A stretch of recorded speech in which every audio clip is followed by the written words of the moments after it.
What's up, everybody, and welcome back to Bernie's Bets. I'm Bernie, let's make some bets.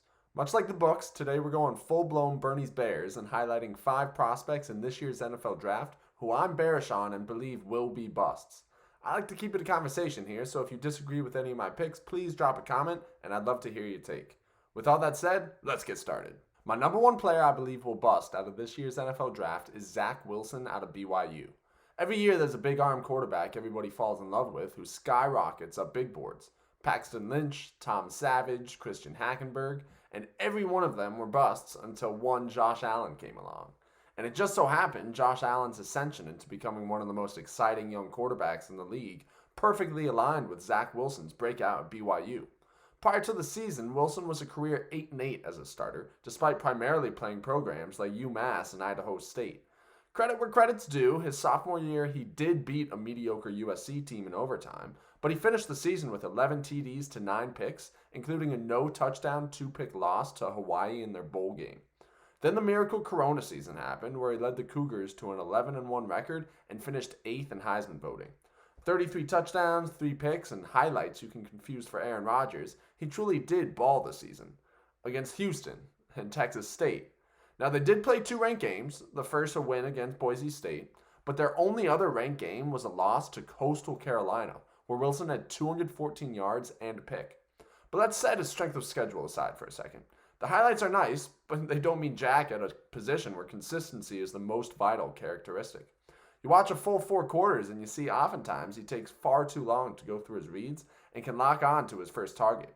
Under pressure, he's either way too quick to bail or he'll force a throw into tight coverage. It worked against Western Kentucky, but if he goes to the Jets like we expect, he'll have to do it against Xavier Howard, Stephon Gilmore, and Tre'Davious White twice a year. Because of his wild throws, mobility, and inconsistencies, I compare him most to Ryan Tannehill coming out of Texas A&M. He's projected to go second overall, but I have Wilson ranked as the number 5 quarterback in this year's class.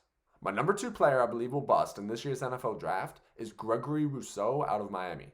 This one hurts because I was originally a major Greg Rousseau stan. Coming in at 6'7" and 260 pounds, he was blessed with a body handcrafted by God, Vince Lombardi, and Michelangelo, all in their prime.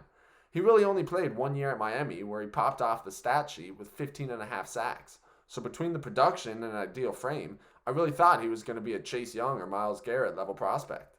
Until I actually dug into the film. He disappeared for entire quarters and even halves. Time and time again, I'd see him upright, getting blown up in the run game, and each of his sacks were even less impressive than the last, primarily cleaning up bad assignments or just coverage sacks. I figured with the year off in 2020, Rousseau would come back ready to post elite combine numbers after working to build an NFL body for over a year, and he did not do that. At his pro day, it honestly looked like he hadn't left the sofa since he last played football. His 30-inch vertical was in the 14th percentile of edge players ever, and his 3-cone placed him in the 16th percentile.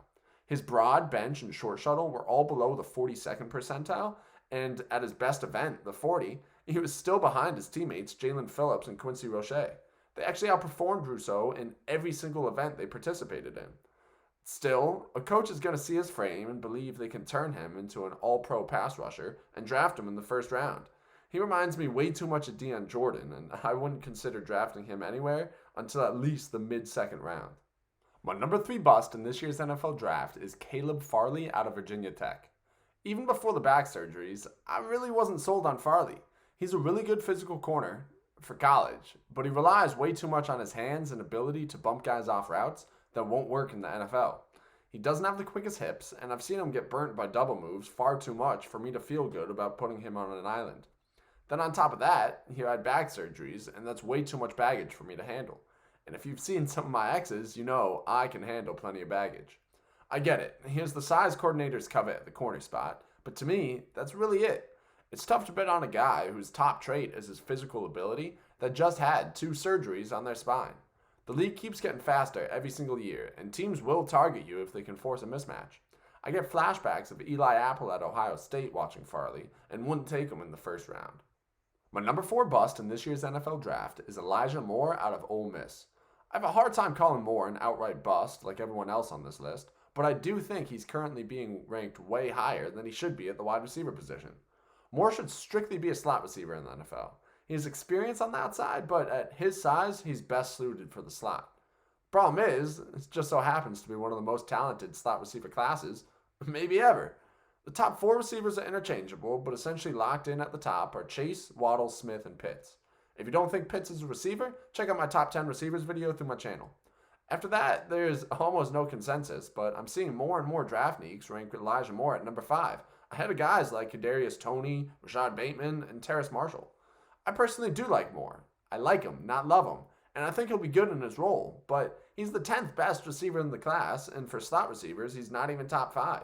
So to see a guy who should be pigeonholed to one spot, and he's not even top 5 at that spot, it's kind of ridiculous for me to consistently see him drafted in the first round.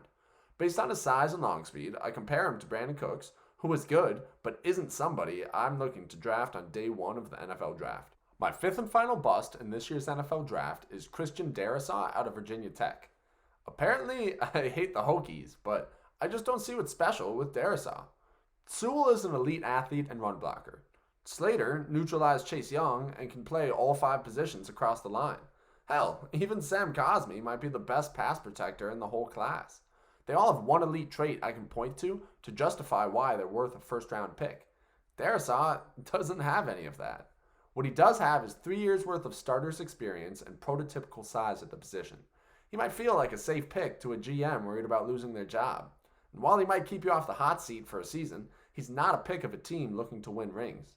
He looks like a good lineman, and for stretches, he's performed admirable. But there's also a lot of tape where he gets beat across the face and can't recover, or he sits too high in his pass sets and forces the QB to make a tough throw. I have Darrisaw ranked as my OT 8, but on most boards he looks to be the consensus OT 3.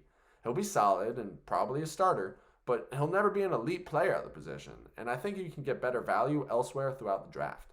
So that's all I got for you today, guys. If you enjoyed the content, please remember to like and subscribe. You don't always have to bet with Bernie, but when you bet with Bernie, you bet to win big.